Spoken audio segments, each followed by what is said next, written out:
pitches here. I'm going to actually spend some time giving you some perspective on the history of electronic crime, in particular targeting financial institutions over the last 7 or 8 years.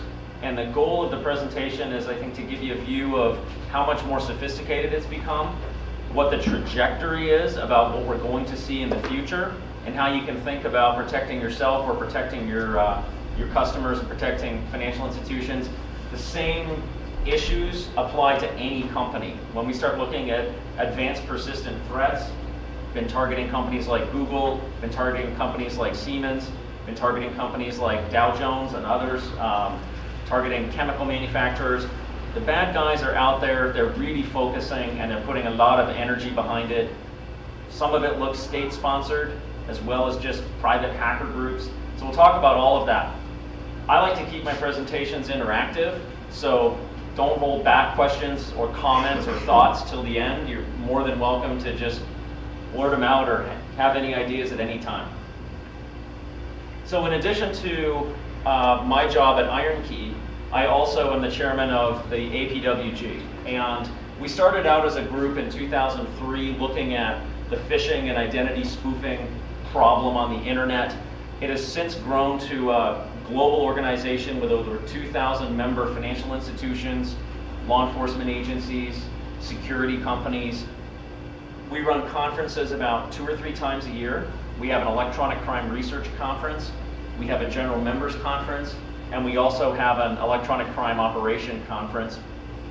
We run data sharing services, so we actually publish lists of all known phishing and malware sites every 5 minutes on the internet, and that's consumed by most of the major security companies, as well as the web browser manufacturers like Microsoft and others.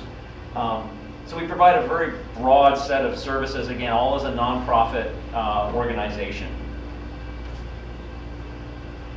So if we take a look at the threat evolution over time, I guess the basic gist of the entire talk here is it's going up and to the right. So in 2003, we saw a lot of phishing, so fake emails, fake websites that looked like your bank, looked like PayPal, looked like eBay. Then we got malware, moving from viruses to really targeted malicious software. Started with key logging, tracking everything that you type, your username, your password. We got what we call crimeware, which was malicious software targeted really at electronic crime. So not just generic keyloggers, but they know which website you're going to. If it's a bank, then they start tracking you there, and other sites they don't track. And we'll talk about some of the more sophisticated crimeware that's available out there now. We're starting to see polymorphic threats, meaning that every single sample of malicious software is different. What that means is that antivirus products don't work anymore. They can't keep up with the signatures. There's no way that signatures work anymore. So every single piece of malicious software is different. There's no way to track it. And that's what's happening now. Millions and millions of samples a year. We're starting to see smartphone attacks. We'll talk about some of that. And then we'll talk briefly about the Stuxnet malware, which made the news this year. And that's starting to target critical infrastructure like power grids, nuclear power plants. And that's the really scary thing we need to start thinking about, is all of those control infrastructures that basically hostile people would like to break or take over. So starting with my history of all the bad stuff. In 2003, the reason we started the APWG was we started seeing these emails coming out that pretended to be from, initially from PayPal, then from eBay, and then they started to come out and look like financial institutions. In the middle of 2003, they started going after customers who used Australian banking sites. So that was folks like Westpac, NAB, these kind of sites. Now there's only 4 banks in Australia. Very nice little targeted community. Everyone's got an email address, ends in .au. They could test out their malware, they test out their phishing kits in that market. Later in the year, the attackers moved to the UK. So we started seeing it basically go from this very constrained market of 4 banks to another market with 50 million users with less than 20 banks. So they started going after Barclays, then they would hit them for about a month, then they would move on to Lloyd's, they would move on to HSBC, It looked like your typical crime wave, where people would almost, be hitting physical cities one at a time. It looked like that. And at the end of the year, they came to the United States. So what it really was market expansion. Test it in a small market, which was Australia. That works great. Move it to the UK, and then come to the world's biggest bank, where you've got 100 million users and you can target them. Question? That makes it sound like it was just one group with a strategic plan on how to develop this program, as opposed to multiple groups all doing this simultaneously, perhaps not realizing that there are others out there doing it. So Yeah. is that the case? It was really one group? So at the time, we believed that it was probably one group of people. Clearly, over time, it's expanded to be many, many, many groups. Now, there are still a few small, major groups that appear to be responsible for example, 80% of the malicious activity. But you'll find little copycats. You'll get one person in Pakistan running a one-man shop. That guy makes $4,000 a month. He's rich.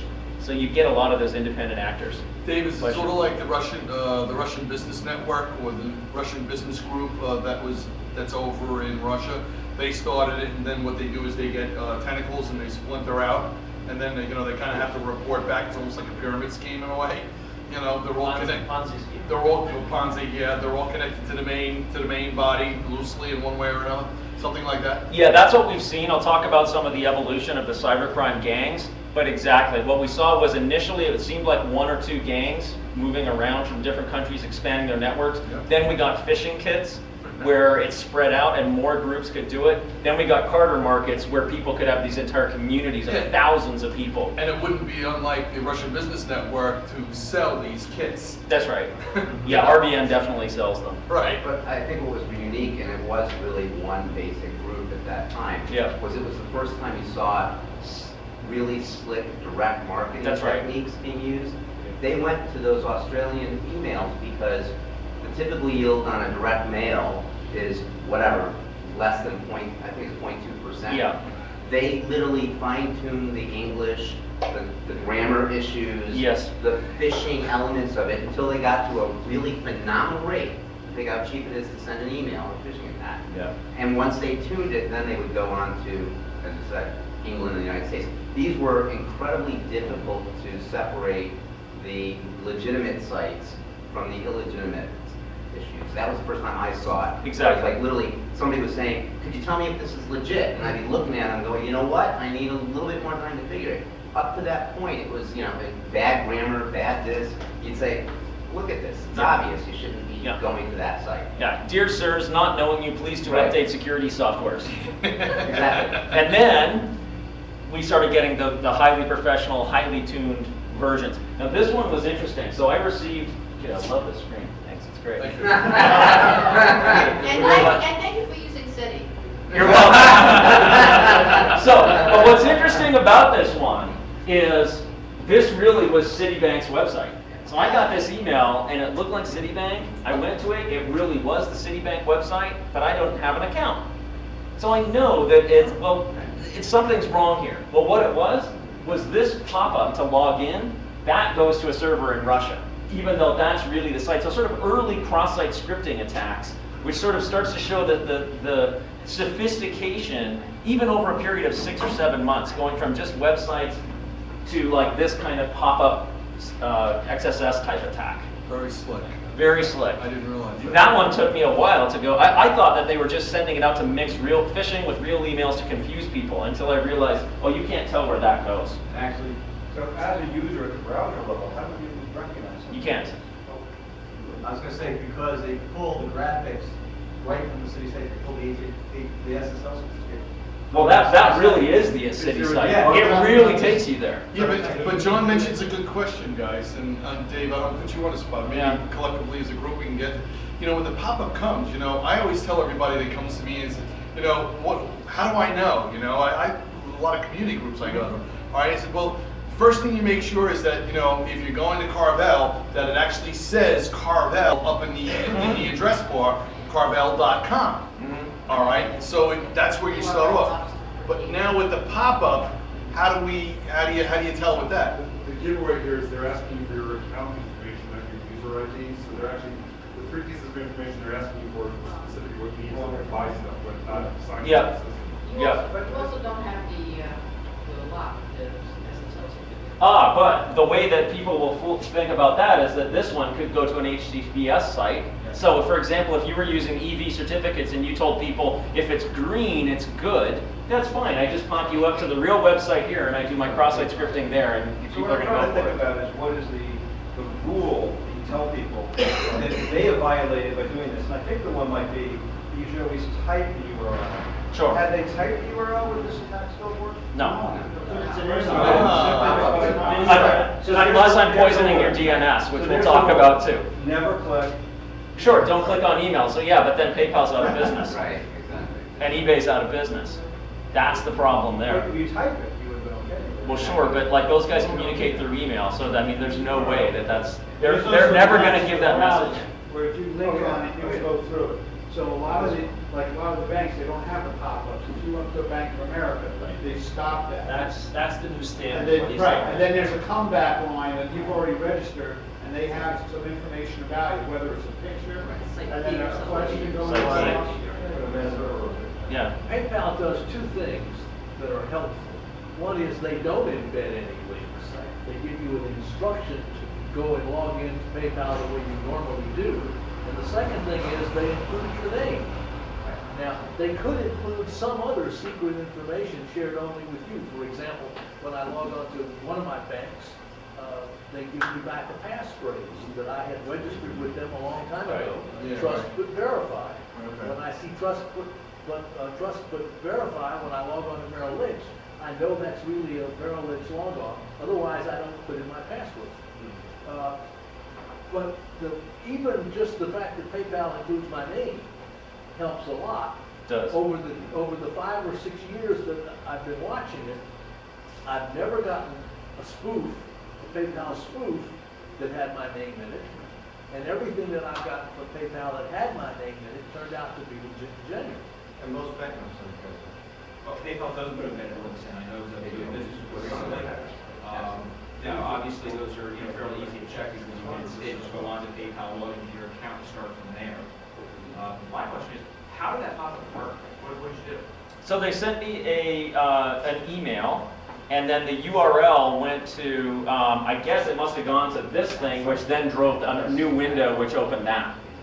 So it really drove the pop-up, but then the window, the legitimate site. Yeah, I don't remember exactly how it worked. So it may have gone to an intermediate site, an interstitial site, which opened that and then did a pop-up with a new window. It's actually a new browser. That's right, it's a new browser window. So if you had looked carefully at what you were clicking on in the email, you would have seen that it was not Citibank. Sure, except it's citibank.com.login.secure.signup.4329.com. You want to see a good example, go to gably.com, Gably.com. It allows you to enter any URL, and you can actually overtake any website or add comments to any website interactively.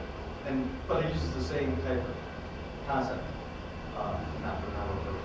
I mean, the old version of IE that you had, that old version was easy to hack. Version 8 and version 9 has the cross verification back. Sure, sure. So But this was 2003. Yeah. So we'll get to 2004, 5, 6, 7, 8, 9, and 10 in a minute. But good point. But I think the issue is, we're security professionals, and we're questioning this. That's right. How do those millions and millions? They don't. Bingo. Bingo. They don't. We've got to develop some ways to advise people. Yeah. I mean, other than don't do this, don't do this. Right. You definitely hit it, and that therein lays the problem. If there's 1,000, 2,000 security professionals who can't agree, all right, how do you go to the billions, millions, and trillions of just I'm just signing onto my account this week? Well, I think here the lesson that we can give people is to say, look, there's no reason that your bank is going to need to ask you for your debit card number and your PIN in order to log you in. I mean, a lot of it has to be sort of common sense. We know that, but again, I think that's something, that's a lesson that you can.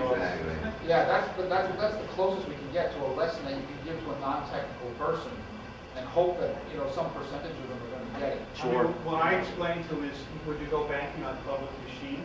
I mean, you've got to realize where you are. Keyloggers